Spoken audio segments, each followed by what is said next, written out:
చెప్పండి. తెలంగాణలో రేవంత్ రెడ్డి రెండేళ్ల పరిపాలన ఎట్లా అనిపిస్తుంది మీకు? పర్లేదు. ఇంతకుముందు ప్రతి పేదవాడికి కూడా అందని కూడా ఇప్పుడు కొన్ని అందుతున్నాయి. అంటే మొన్న డిసెంబర్ 21వ తారీఖు ఆదివారం రోజు అయితే కేసీఆర్ మీడియా ముందుకు వచ్చారు. మీడియా ముందుకు వచ్చిందే కాకుండా కొన్ని సవాళ్ళు ఇచ్చడం జరిగింది.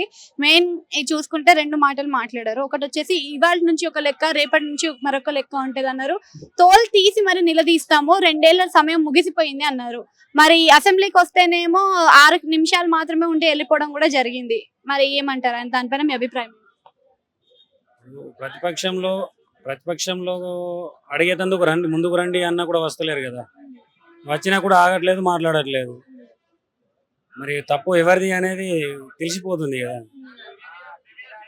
అంటే అందుకే ఇక్కడ తెలిసిపోతుంది. ప్రజలకు ఎన్నో సమస్యలు ఉన్నాయి కానీ పట్టించుకోవట్లేదు. కేవలం పాలమూరు రంగారెడ్డి ప్రాజెక్టుల గురించే మాట్లాడుతున్నారని ఇంకొంతమంది వాళ్ళ ఆ, అభిప్రాయాల్లో. మరి మీరేమంటారు దాన్ని?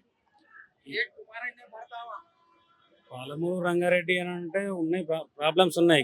కాకపోతే విషయం ఏంటి అని అంటే ఇంతకుముందు తుమ్మిడిహట్టి ప్రాణహిత చెవుల స్టార్ట్ చేసిండు వైఎస్ రాజశేఖర రెడ్డి ఉన్నప్పుడు. అది కంప్లీట్ చేస్తే బాగుండు. ఇప్పుడు మన కాళేశ్వరం స్టార్ట్ చేసి చాలా వృధా అయినాయి డబ్బులు. అదే కంప్లీట్ చేస్తే బాగా సేఫ్ అవ్వు, రాష్ట్రానికి కూడా చాలా మంది రైతులకు కూడా చాలా ఉపయోగపడేది. అందుకని చెప్పేసి దీని మీద ఎక్కువ ఫోకస్ చేస్తున్నాం. అంటే కేసీఆర్ ఇప్పుడు 2వ తారీఖున కూడా అసెంబ్లీ సమావేశాలు ఉన్నాయి, శీతాకాలం సమావేశాలు. మరి దానికి కూడా హాజరవుతారా? హాజరైతే మాత్రం ఇవన్నిటి గురించి మాట్లాడే ఇది ఉంటది అంటారా? ఇక అది వాళ్ళ ఒపీనియన్, మేము వెళ్ళి చెప్తామండి. వచ్చి హాజరైతే మొన్న వచ్చారు, మాట్లాడదన్నారు, ఏం మాట్లాడుకుంటూనే వెళ్ళిపోయారు. మళ్ళీ వస్తే మాట్లాడతారా అనేది వాళ్ళు చెప్తేనే కదా అర్థం.